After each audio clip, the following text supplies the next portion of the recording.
What's cooking, folks? Vermillion Phoenix here, and today we're jumping into some Sanctum 2. We're going to do a playthrough of the introduction to the game as well as the first full level, which is the second map that you actually get to play with the feats of strength turned off. This is a game that I'm very fond of.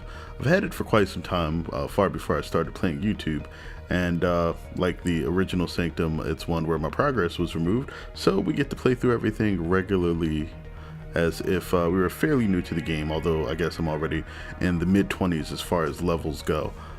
Doesn't affect too much except for the perks that you have available. Like, there's no base stat changes or anything in this game, even though it's sort of an RPG element. But let's go ahead and hop into the game, and we'll sort of take things from there. There's a bit of voiceover that I have recorded with me playing it, so we'll jump into that right about now. Because the feats of strength are a little bit stressful. Actually, I'll keep two. I think I usually like to keep Hydra Hunter and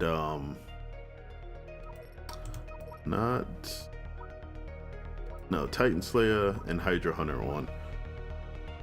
They cause enemies to regenerate HP and have more health. Each feat that you turn on gets you 20% more total experience. So if you turn on all of them, you get 100% more, but each one of them compounds the game's difficulty. So that is something to think about. Part of the game is just going through and beating everything. They will tell you how many feats of strength you have completed each level with, and so you can go through and figure out, exactly how to clear each level. But it also means that it allows you to play at variable difficulty levels, which is a very interesting thing for a tower defense game to do. Not just with one preset that you have to defeat, but where you really get to tweak not necessarily what comes out on each map, but the degree of difficulty that you'll have dealing with those things, because certain strategies will work with and without specific combinations of feats of strength. So that also lends to a good amount of replayability and experimentation here, which is something a lot of people who are playing tower defense games usually enjoy. The character development in the world is a bit interesting too. Most of it is done through, well, you'll see in a second. We can actually just go through the introduction and the second stage in one video. I normally won't do this, but Whew, back in the game.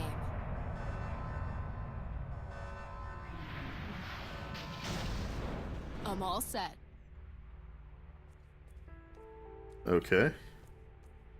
Guess we had like a little drop pod situation there.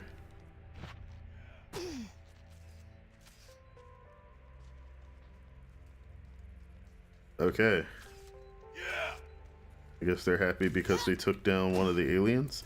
They call these aliens looms. Apparently we are on a planet that they originally may have inhabited, and they just seem to come out and start attacking like our energy cores.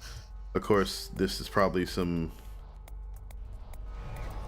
after playing Resident Evil 2 recently. Oh, this looks like her primary weapon, her assault rifle. Oh.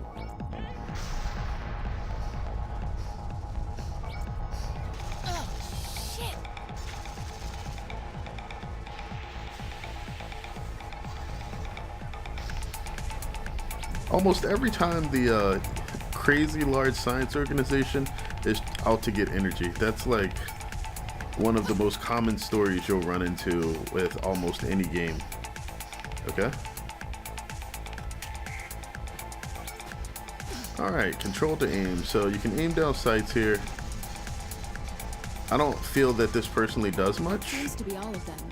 Unless you're really far away. Generally, you don't want to play far enough away that you have to hold control to aim, though, because moving quickly has its advantages in this game too. Roll to select a tower. So we only have one tower right now. Aim at the ground and then press left mouse to build. Okay. Don't kill the guy. Enter to start the next wave. Can I try to protect my peoples? Alright, thank you. Kind of want to get them towards that lightning. Killing off vermin, one tower at a time. I can't build there. Oh, okay. This'll do it. So this will force them to actually go over to there. Do they come from anywhere else? Doesn't look like it.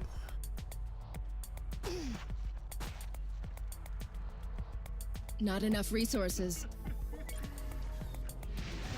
All right, we're gonna try to keep those guys alive.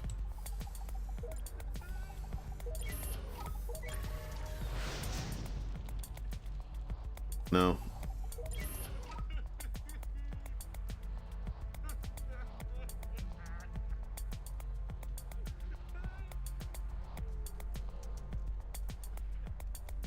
Nope, let's just go with that. Okay, get ready. Okay, so you do have a second weapon in the prologue. Okay.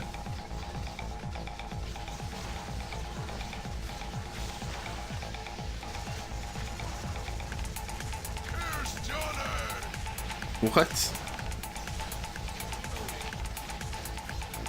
All clear for now. Thought they were gonna die. Wow. Aim at a tower and hold left mouse button to upgrade. So there's your upgrade. You can crush yourself with these tower bases, so be extra careful when you're placing them so that you don't kill yourself.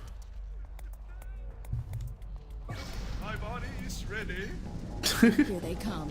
I forgot that these guys actually had quotes.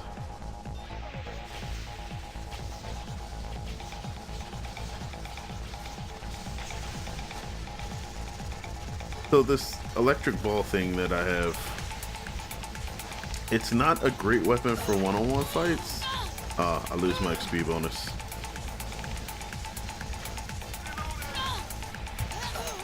It's not that great for firing at individuals, but you can fire homing shots, and if you fire the... Wait, what? I completely missed what that message was. We got fast things and big guys. I should probably place... Were they telling me to sell that or upgrade it?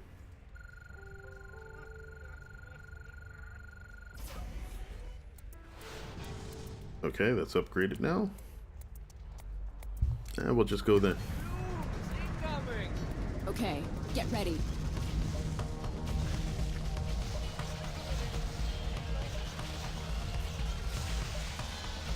As long as we can take out all the runners before they get too far, we're fine. And that's what I was worried about.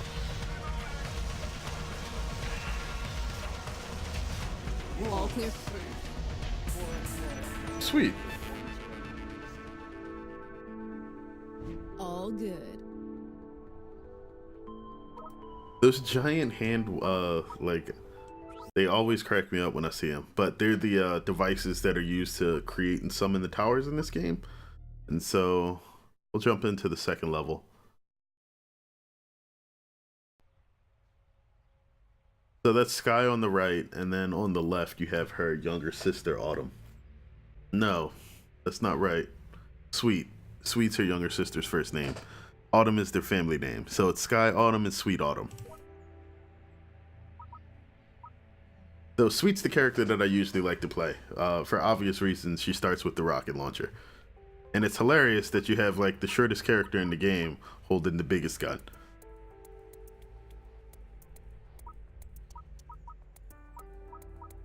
And then you get a tooltip at the bottom. Hagen has the biggest HP pool of all core guardians and excels in close quarters combat. Yeah, but we want rockets.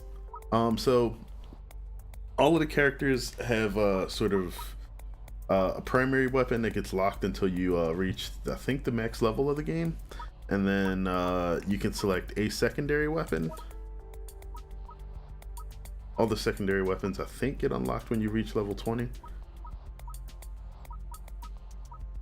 This voltaic hand cannon was the weapon, the alternate that you saw me using in the introductory level there. explosive rounds. Actually, wouldn't be a bad idea considering her.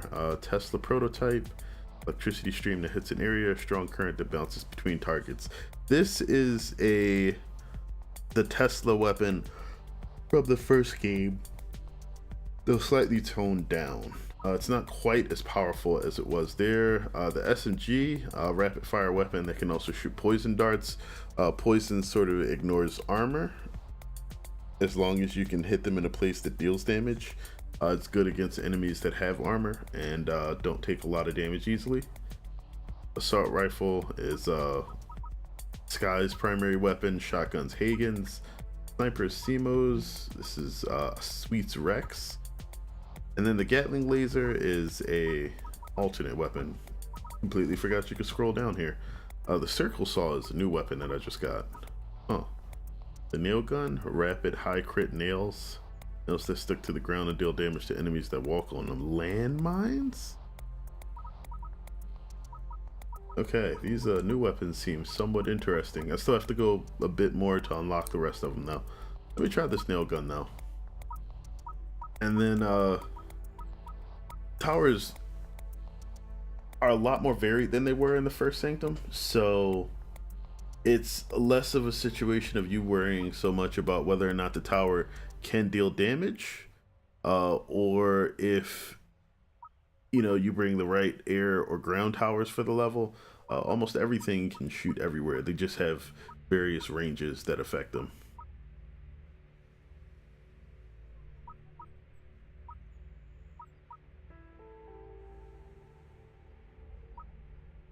So for the first map, let's go with a more traditional tower setup. We'll go with the Gatling and the cannon, and we'll take a range and a slow field dispenser as our sort of support towers. See if we can this over here. No? The mine dispenser, we want the slow field dispenser. No, I have to actually unequip the tower and then change it, reorganize where it is. Okay. So Gatling, cannon, range, spire, and the slow field dispenser. The range fire and slow field dispenser are relatively high level towers, so you don't really start with those, but the cannon and the Gatling you can start with relatively easily. The important thing about them is, compared to a lot of the other things that you can build in the beginning here, they are cheap.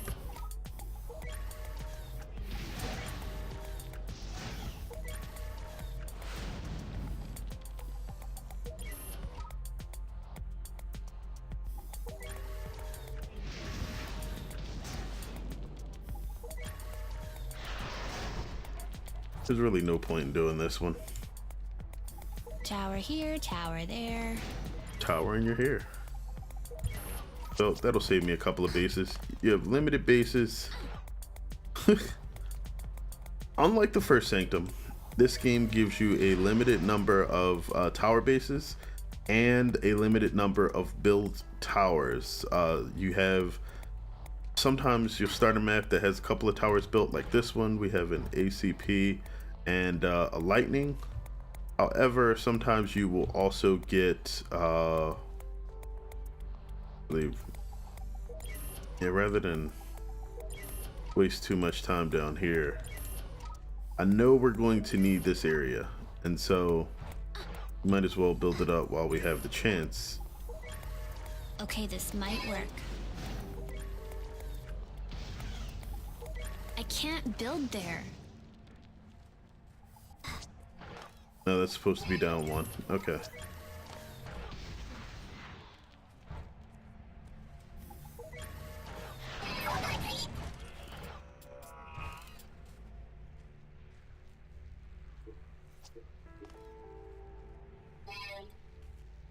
So we're gonna put a Gatling cannon here, or Gatling there, and then we're going to put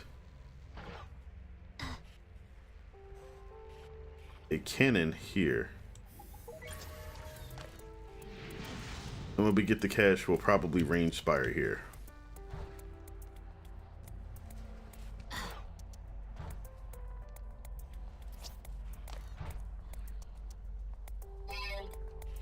Actually, I could probably reverse those, but I think they're fine as is.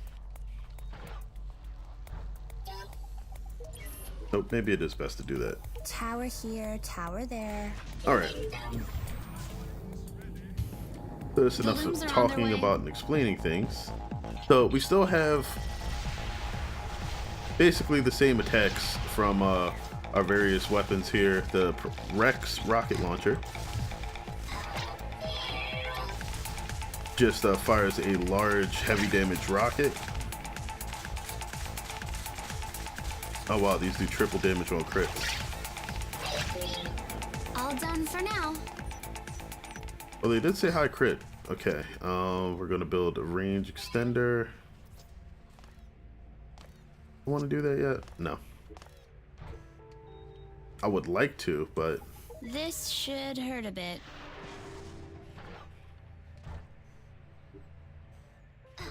we got a few more bases.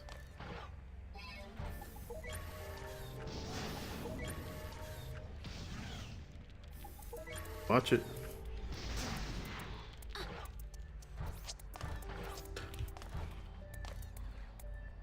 Can't max that yet, but I can buff this guy up to level 2.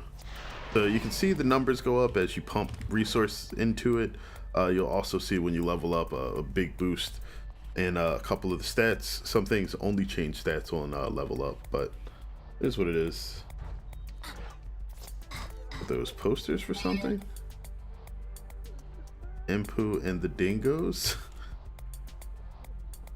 And K3-L research facility. While some guys in there crying.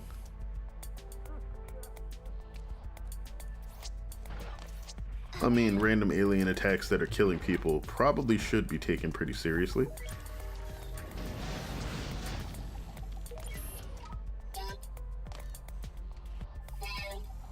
It would be a good idea to path the enemies back around this area. Okay, this might work.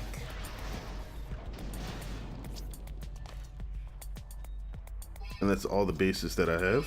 Okay. Let's do it. They're here.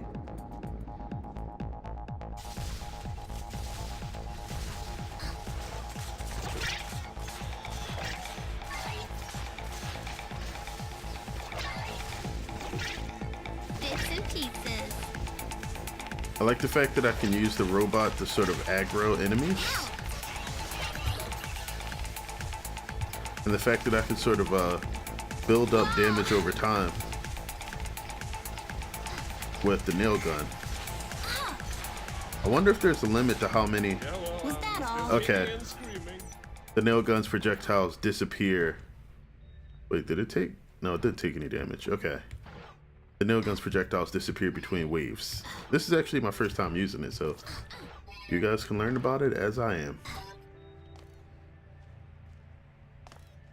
What do we have next? Way more enemies, and we really will need to actually deal with a bunch of them relatively fast this time. Let me drop a slow field gen over here. Don't have enough to get more than one working, so we're just gonna place it here. I'm gonna put all my resources into it now to get as strong a slow field as I can get.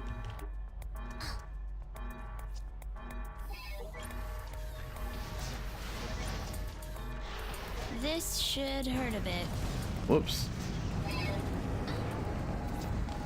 All right, get back over here.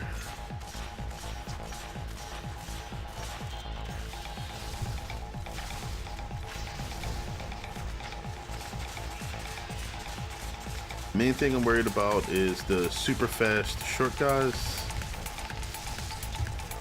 Also, I should mention that Sweet's rocket launcher has a bit of pushback. There. Oh, that's what the screen shake is. It's the ACP.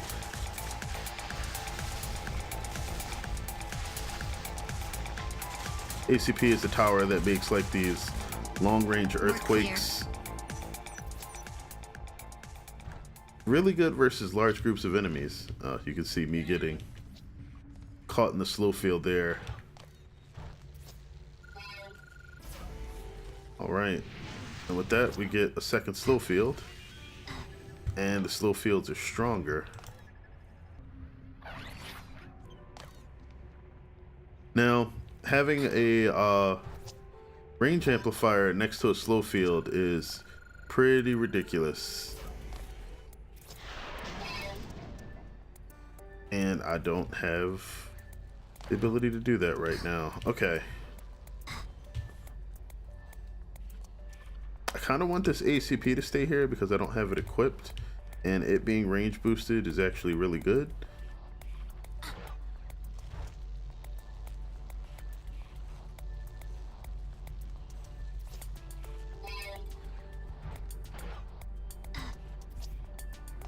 And I don't think there's any place. I see something. Range on this is at 0.61 right now. Range on this is 1.66. If I sell it, no, so that is not being affected.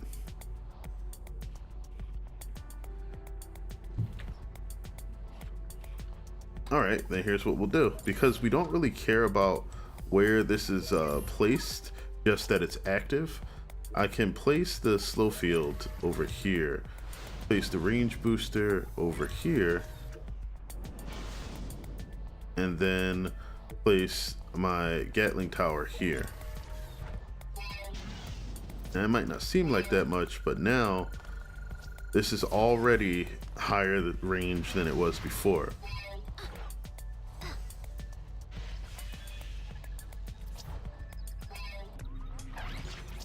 All right, so it's slow there,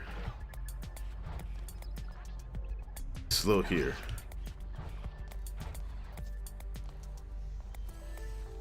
And it should be affecting the ACP as well. No, not yet. Okay. Range boosted again. Now we're at 0.76, and we only have enough to max this. But this has really huge range now. Go for some more range. Okay, this might work.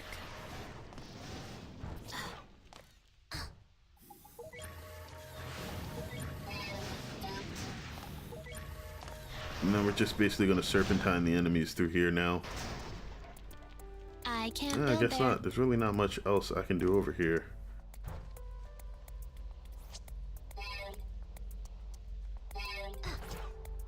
Alright, let's just go. Right, here we go.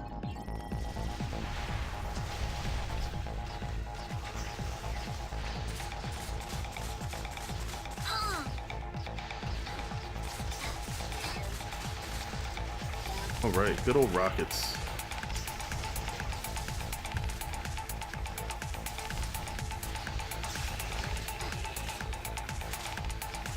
Oh. Gotta get rid of this Walker Warrior.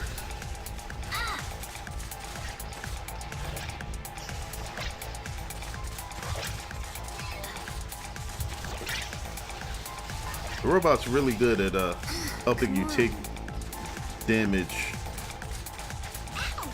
when you're playing solo. You gotta be careful about the Walker Warriors though.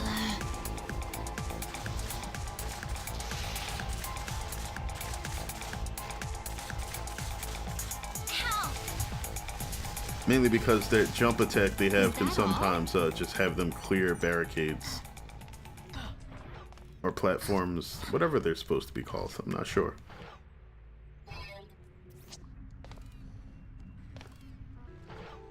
Yeah, so you still get the music warping effect when you're in the slow field as you did on the first Sanctum game, which is pretty cool.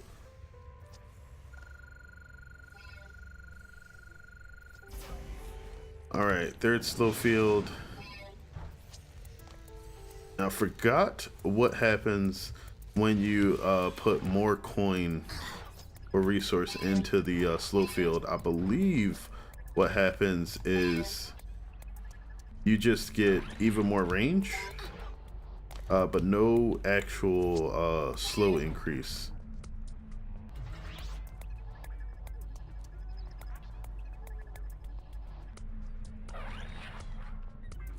All right, they're circular fields.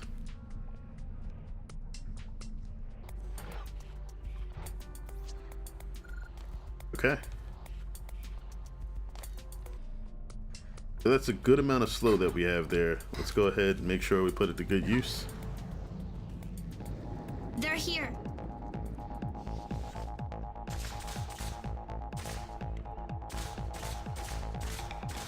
These do a lot of critical damage, so it's a good idea to make sure that I can get as many hits on these guys as possible. Sweet has one advantage when dealing with soakers, and that's that her damage over time effect causes them to take more damage. The same way that just hitting them repeatedly would. But whenever you have a weapon that has the ability to hit multiple times, like the rocket launcher, you want to try to make sure you use the whatever fire causes the most actual individual hits. In this case, the alternate fire, where it breaks into the miniature missiles. Was that all? Right now we got a soaker, walkers, and those loudmouths. Are they actually called loudmouths? Do they have? No, they don't have the enemy information in game. It's a link to the game's wiki built into the game. If you hit escape and then go to the wiki, you'll actually go there, which is pretty cool. Sky doesn't have the double jump. I'm sorry, Sweet doesn't have the double jump that Sky comes built with, so things are a bit more difficult in that regard. We're going to go ahead and increase this because of the range tower here. The range on everything else that we use is significantly increased, so it's a support towers when used right in this game actually are very amazing. And because of this game's overcharge system, where you can dump excess resource into a tower to boost some of its core functions, like in most cases damage towers deal more damage, slow towers or crowd control towers get more range, and other supporting towers that would have special effects deal those effects better, or they do those effects better. Alright, has anybody made it that far yet?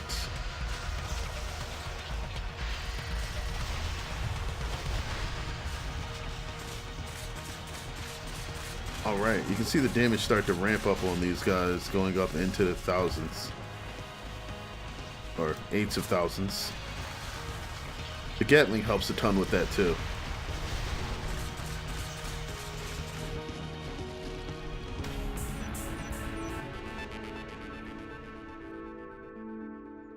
Awesomeness. We got him.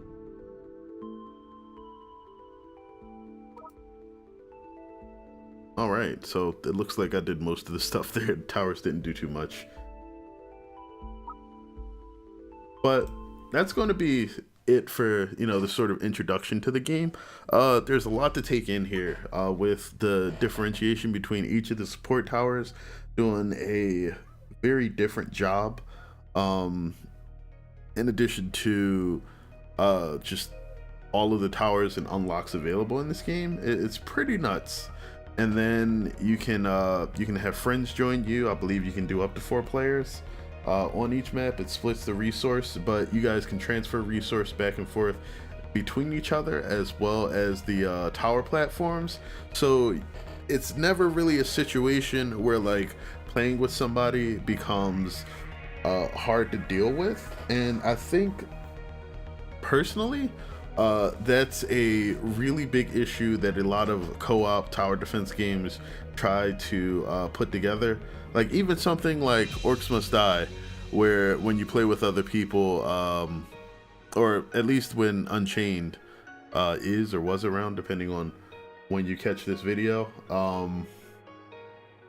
the coin automatically being split between other players and not really having the opportunity for a player that might have a different selection that could be better suited to build at the time. You don't have any way to transfer those coins around, which probably would make, you know, cooperating a much better experience. But just everything here seems really nice. And this game is actually, as of the time of recording this, quite a few years old. So there's that too. Either way, I love it, and I hope you guys enjoy it too if you get your hands on it. It goes on sale periodically. A lot of things from Coffee Stain Studios does. And they're working on their current game, Satisfactory, which if you were or are a fan of Factorio, you may be interested in. I'll probably post some links to both Sanctum and Coffee Stain's current website, as well as the info about Satisfactory for anybody that wants to see that below, and you can check out what they're currently working on. Either way, thanks as always for tuning in. I sincerely appreciate it, and until next time, as always, have a good one, folks.